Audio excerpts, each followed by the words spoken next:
Hello and welcome to Money Control. We continue with our special series for 2025 on 5 big ideas for 2025 to navigate 2025. And today we have a very special guest, Hiren Ved, Director and Chief Investment Officer of Alchemy Capital. And he's going to talk to us about 5 big trends that you should ride on or invest in 2025 for great returns in the future. Thank you so much, Hiren, for joining this morning. Thanks, Mahalakshmi. Happy New Year to you. Thank you. Thank you. Same to you. And how has this new year started for you? It looks like the markets are whining a bit. Yeah, they are. I mean, there's a lot of volatility. There's a lot of anticipation of events. And as you know, markets hate uncertainty. And I think that what's happening right now is that markets are digesting a combination of a cyclical slowdown in India, both in economic growth and earnings, and some of the uncertainties that usually crop up with, President Trump coming, what kind of trade policies is he likely to implement? And then the usual butterflies about the budget, right? So all of that put together is kind of creating a level of volatility and uncertainty in the markets. Not that we haven't seen something like this before, but I guess we can't escape some of these things. Right. And if you were to map 2025 and say which year in the past would you think 2025 is likely to be, what would you say? Well, difficult to say because no year is the same, but at least the way 25 has started could be like 22, right? Because in 22 we had interest rates rising and cost of capital going up. Right. And while everybody's expectation is that the Fed and the RBI will cut, right, the fact of the matter is that bond yields have been strengthening in the US. Correct. We don't know if it's a permanent feature or it's a temporary spike before things cool down. But at least the start of 25 is looking like how it was in 22. Nervous. Right. And let's get started with the ideas. Sure. First idea.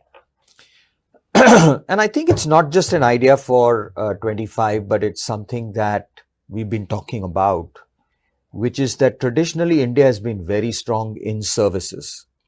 That's also borne out by the fact that our export of services is bigger than our export of manufacturing. Correct. But I think we are trying to find our feet in manufacturing, and we had a lost decade between 2010 and 2020 in manufacturing. But I think post-COVID, we've seen a kind of a renaissance. And I would break this up into 2 areas from an investable perspective, right? One is the traditional areas where we were always strong. Auto components, pharma generics and CDMO, chemicals, engineering goods. We've had Indian companies exporting. And we're already part of the global supply chain. China plus 1 is just a new acronym that everybody uses, but India always had some strength in these areas, right? Yeah. And that will continue, in my view. It's not going to go away.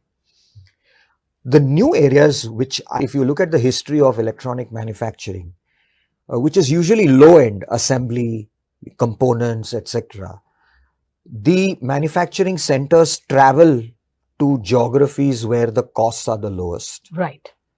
And it was in Japan earlier, then it moved to Korea, then it moved to China. Now it's moving to India. Right. Right. But it's a large opportunity. It's a 70, 80, maybe even $100 billion plus opportunity. Right. And our companies are still very pygmy sized here. And therefore, at least there will be 20, 25 companies which will be born out of doing various things in electronic manufacturing, semiconductors, etc. Right? The whole ecosystem will come to India. Apple helped to get that ecosystem. Right. Now we're slowly building that ecosystem. So my feeling is that electronic manufacturing is going to be like how IT services was in the 90s, Okay. right? There was no only one Wipro, one TCS, one Infosys. There were scores of software companies which grew. Right. There will be obviously a few leaders, but I see the same trend in electronic manufacturing as well. Simple stuff, making refrigerators, IT hardware, mobile phones, air conditioners, and maybe we will also get to some high-tech areas like aerospace, defense, right? That is another area where traditionally India has only been importing. But I think slowly the aerospace manufacturing supply chain is coming to India. Defense, India is spending more and more on domestic manufacturing, and also we have aspirations to export to other smaller countries, right? So I think there are two new areas which were not there, electronics and then defense and space tech. These are the two new areas where I think there is huge opportunities. There'll be small companies which will become multi-million dollar, maybe some of them will become multi-billion dollar market cap companies in this area. Now you have to pick and choose amongst these. So what are give us some names that are already in your portfolio or something that you will look at. So again, again, without giving names, but I think we do own the top two EMS companies, right? But I also believe that there will be several more that will come out of that. In defense, we do own the top two and then a few other smaller companies which are within the supply chain in defense and aerospace manufacturing, right? But there will be many more that will come. One question is that, this EMS space that you talk about or the defense space has been in play over the last more than 3-4 years, right? Yeah. And the worry is always that, you might pick the right company, but are you paying the right price? Yeah. So you do think that for anybody who's holding on, what's your view? Because that's, I think, an easier call. You're sitting on money. You can still sit on money and say that, even if I lose some, it's okay. But for somebody who's looking at it afresh, would you recommend these spaces? So yes, you're right that, the size of the opportunity being big and the fact that these companies can grow at high rates of growth over the next few years is to some extent reflected in the valuations, right? So to that extent, there is always a risk. There can always be a few quarters where things don't fall into place. Right. There is nothing which is a one-way smooth curve, right? Right. But I still believe that the opportunity is so large. And what happens initially is that you get higher valuations because there are very fewer companies to bet on. Right. But as instead of 5 companies, if you have 20 companies to bet on, then the valuations then tend to become more normalized, right? So I think that's what's likely to happen. High Ps attract more supply of paper, right? Because some privately held EMS guy will say, oh, if this guy is getting this valuation, then I will get a great valuation, and then he would want to go public. And then suddenly you have a large supply and choice. And then valuations then tend to get more reasonable over time. So I think for investors, again, this is an early area. There will be new opportunities and there will be cycles. Even within a growth cycle, you will have companies which correct dramatically. It's happened in every sector. It will happen in I think in EMS and defense that we are talking about this year itself. In some of them, I think some of the leaders that you talk about also, we've already seen 30% cuts. Yes. So and I'm not wrong. I'm not sure whether what I'm saying is right now or not. But a few months back, we did a very simple implied growth for most of these companies, just with Bloomberg estimates. Yeah. And none of them show implied growth of less than 30%. They're all upwards of 30%. Yeah. Is that something that makes you comfortable? Because just like, if we just rewind back to the IT services era. No, the risk is for real, right? I mean, we do tend to look at near-term strong growth rates and imply that kind of project that growth into the future, right? And I think the way to tackle that is sometimes not just the PE multiple, but you have to look at absolute market caps. Okay. Let's say a few years ago, when NBFCs were the in thing, there was no NBFC which had a market cap in excess of 1 lakh crores. Right? They were all small, 10, 15, 20,000 crore market cap. And then when the sector boomed, you had somebody like a Bajaj, which is now 4.5, 5 lakh crores of market cap. And then there are a few more which are getting there. So you have to look at, instead of PE multiples, you have to look at the absolute size of revenue and the absolute market cap that can be achieved in these areas, right? And nothing happens overnight. So you will have these deep cycles of correction because we overestimate, and then the reality could be a little different from where we overestimate. But over a fairly long period of time, you can get big winners in sectors that are likely to grow. So would you think a large part of the opportunity set for this is outside the public markets? No. Considering the valuation. No, I think there are smaller EMS companies today in various areas which are still reasonably priced. You have to look for them. You'll have to do the hard work to look for them. And the second idea is IT services. Again, a very traditional, strong area of growth for India. And why I'm bullish is because I think every technology curve, right? When it was digital, our IT service companies rode the digital wave. When there was ERP, we rode the ERP wave. When it was cloud, we rode the cloud wave. And now AI. If you see what's happening around the world is that there is billions and billions of dollars of IT infrastructure or AI infrastructure that is being built. Right. Data centers, cloud. But ultimately, you have to run some application on that infrastructure to utilize that to your benefit. Right? You're not putting up so much of infrastructure to put in a search query and say, write a poem for me or draft an email for me or so on and so forth.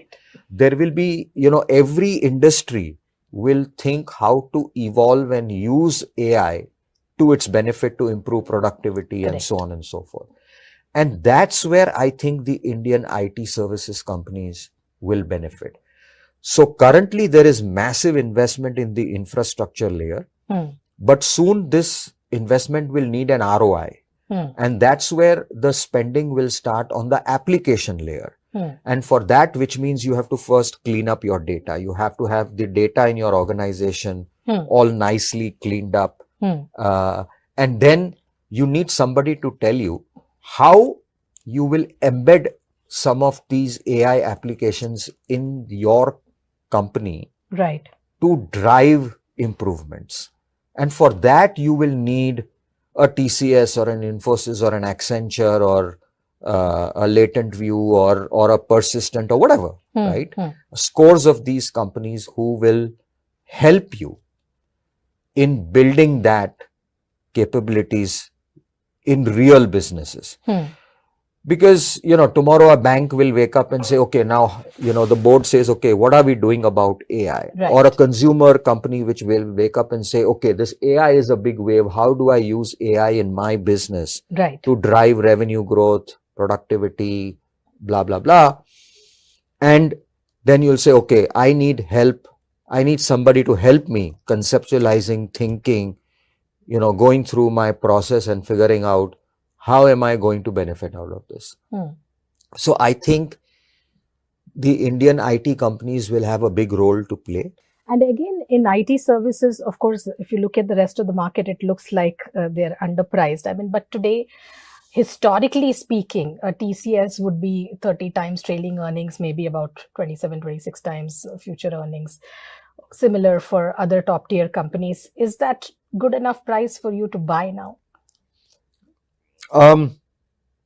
Great Because question. despite all this conversation about near-term growth may not be good, and all of that, stocks have not done too badly. They haven't performed very well, but Yeah. they haven't done too badly either. So therefore, the valuations have not really corrected. So And much. that's because even with a slow growth rate, they still generate a lot of cash. Right. So they've not been great compounders, but then it's not been bad. Correct. Right.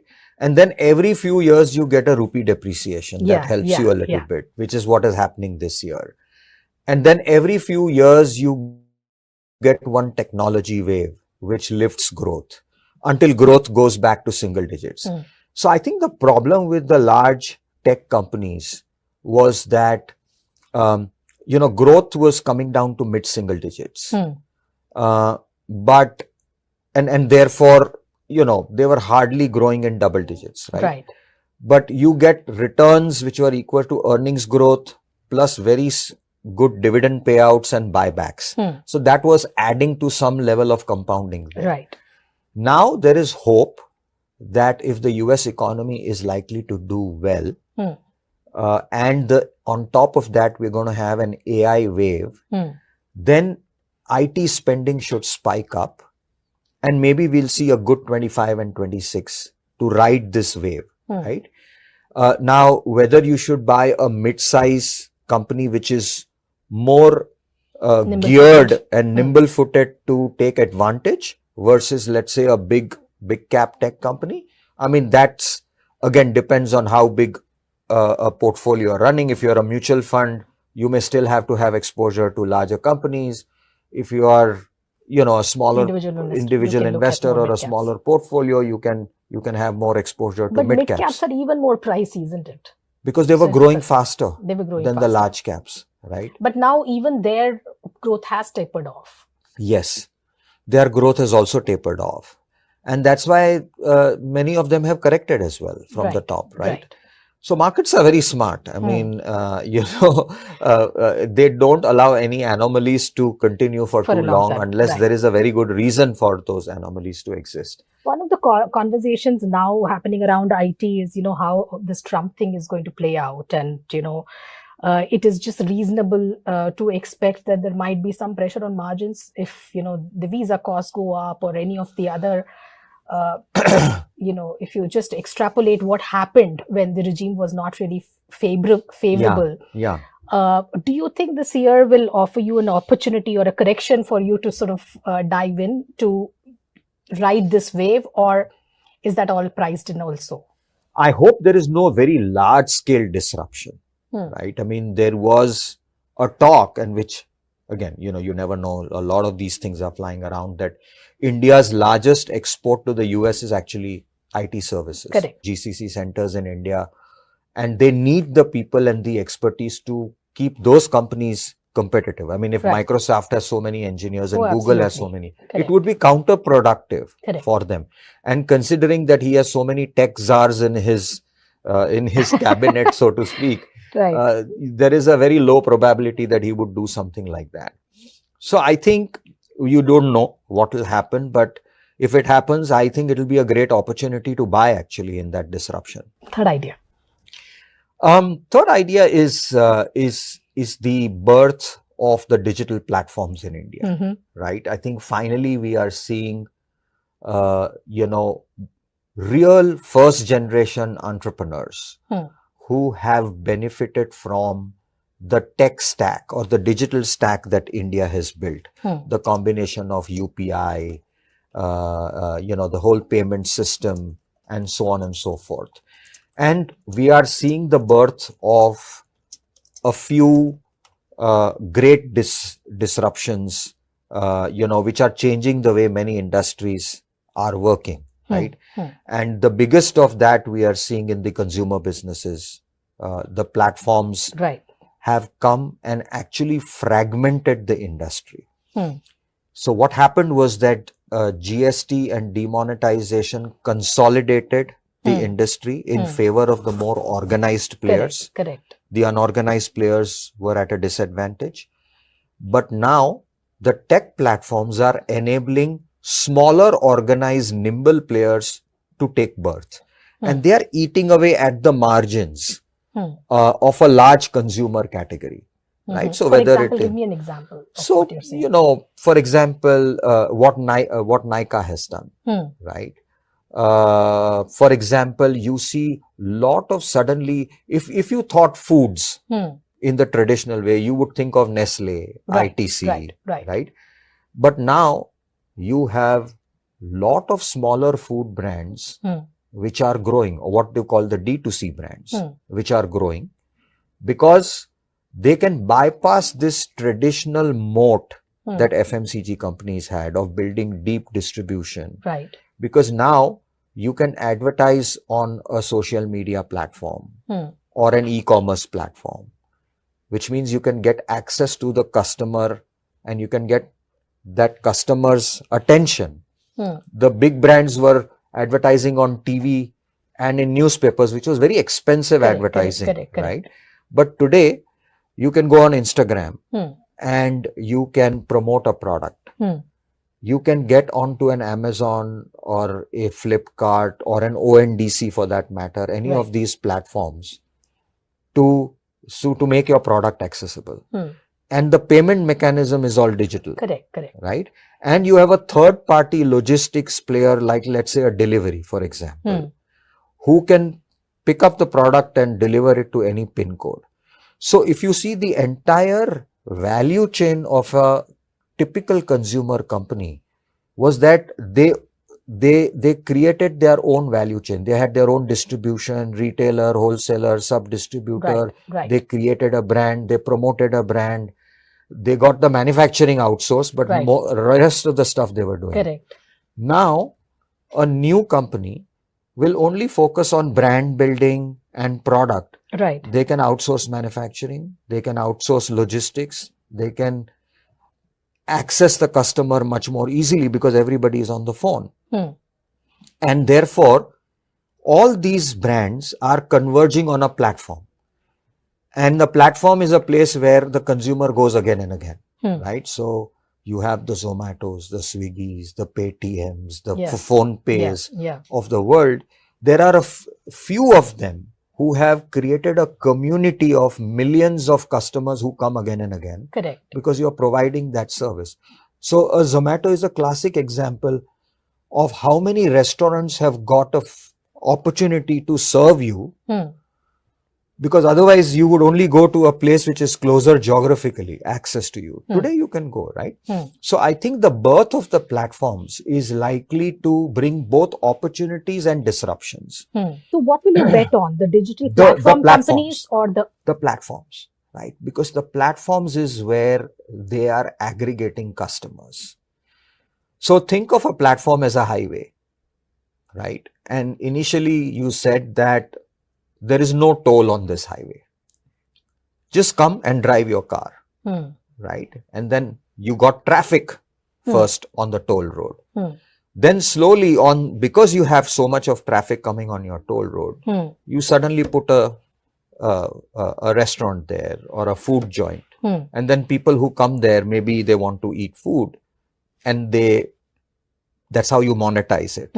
Or you put up a gas station and somebody comes there and you monetize it. Or you put up a hotel and somebody wants to stay and you monetize it, right? So I think the UPI or any of these platforms, they obviously initially spent a lot of money to get the customer on the platform by providing some service. Right. And they initially priced that service very competitively. So for example, Zomato would say free delivery, right? Now, slowly, as the customers have come, they've got used to the service. Platform fee 2 rupees, then 5 rupees. Get 500 million subscribers. And now, once the competition is kind of decimated and you're down to 2.5 players, Now Then you you can- start to monetize that bit by bit, Right. right? Do you see any significant price risk to these stocks? There could be. There could be. I mean, was there not a time, if you go back and jog our memories, where Lever and PNG were fighting tooth and nail and created a price war? And nobody made money until the price war was settled. Or there was a phase when, when raw material prices were low, there were a lot of regional brands that came up. Correct. Nirma, for example, was born during that time to challenge a Lever, creating a low-cost brand. Right. So, no matter what, every industry will go through its competitive dynamics. And I think that's what's going on right now. Everybody is fearing that everybody wants to do quick commerce. Yeah. Zepto has raised capital. So, everybody... does this year or current prices offer you a good opportunity to enter the sector as an investor in the secondary markets? I think so. Okay. I think so. I think if you're a long-term investor and if these stocks correct, I look at them as multi-year businesses, right? It's not easy. And why I'm saying that is because it's very difficult now for a new player like a Zomato to get funded. Right, correct. The environment has changed. The environment has changed, completely, right? So, when there is a new sector, everybody is excited. Everybody funds similar businesses. And there is a lot of competition, and then supply catches up. And then there is consolidation. A lot of them die. Right. And some of them survive. Right. I always ask a question, if that was so easy, how come there was no great food delivery company from the stable of the Tatas or any other of the large groups? Did they not have brand, money power? But that's not how it works. It's enterprise. Right. It's enterprise, Of course. How you innovate, and the beauty of the secondary market is that you can decide when you want to join the journey. Right. The train is going from Churchgate to Borivali, right? You decide whether you want to sit in Churchgate and ride till Virar, or you want to get in at Dadar or some other station. Right, but where are we right now? Are we at Dadar? Are we at Dadar? Are we at Goregaon? Where are we? The train has just left from Churchgate. We are still at Marine Lines or Churni Road, right? Okay. Fair enough. So that's the third idea, digital platforms. Fourth idea. I think the premiumization of the consumer, right? We're seeing across the board that there is that 50-70 million consumers at the top who have a lot of purchasing power. And, we generally talk about the middle class and the 500 million, but if you break up the per capita, then really it's at the top quartile is where the purchasing power is. And now we are seeing that purchasing power being reflected in consumer choices. So everything which is premiumizing is doing well. Right. So whether it is real estate, whether it is expensive branded liquor, whether it is travel, right, and across whether it is SUVs versus small cars, right, premium motorbikes versus entry-level motorbikes. In sector after sector, we're seeing the birth of the emergence of this premium customer who has a taste and is willing to pay a higher price for an experience or a better product. And therefore, I think that this is a long-term trend, right? And this is going to persist, right? So there are several ways to play it. You straight have brands, companies which have brands, a retailer who's probably doing high-end jewelry or liquor or maybe a great hotel company, and so on and so forth. But across the spectrum, premiumization is where I think the demand has been, and it's a secular trend. And your fifth idea? Which we are all beneficiaries of, which is the financialization of savings. Right. Right. So I think, people are now. So how many times did Alchemy's assets grow over the last 5 years post-pandemic? Oh, we've grown at least 3x from where we were. Right. Fantastic. Okay.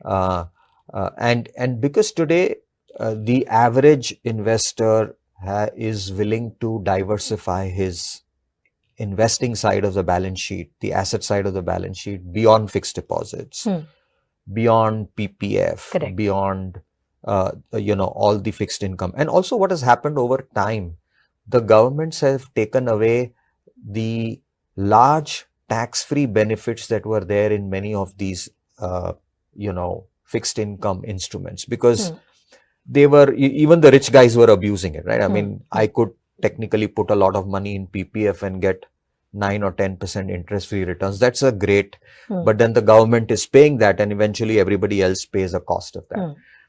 So I think as structurally interest rates fell, as some of the tax benefits on fixed income went away, on a post-tax basis, equities became a very serious avenue. Right. And I think that is where we are seeing the financialization of savings happening through these SIPs, through capital markets, now slowly through REITs and stuff like that. And today, access to information, access to doing a transaction has become much more easy. We're talking about T+1 and T+0, so it's become, and with these digital platforms, information is ubiquitous, access is ubiquitous, right? And the returns, even on a post-tax basis, are far more attractive than what you would put. And that's why you see that, as I said, from an investment perspective, if the consumer is moving from fixed deposits to mutual funds, then why should I buy a lender? I should buy a capital markets company. Correct. Right? From an investor, just a long-term investment perspective. I'm not saying that, banks will go out of business or anything like that. It's just a phase. It's a phase where we are going to see that point that we always wished ki domestic savings aega in capital markets. Finally, it's coming. Correct. And I think that wealth managers, asset managers, brokers, all the market infrastructure intermediaries are likely to benefit because of this digitalization and financialization of savings. So that's a big opportunity. Right. So in terms of valuation, how would you size up banks versus the asset management companies or even broking? Despite all of this, it's not really corrected so much. All this F&O, people were saying that, it'll take away a lot of the top line. So Mahalakshmi, I think this question is all pervasive across sectors, right? What is happening is that wherever there is growth, valuations are reflecting that. Correct. Now, the question therefore is that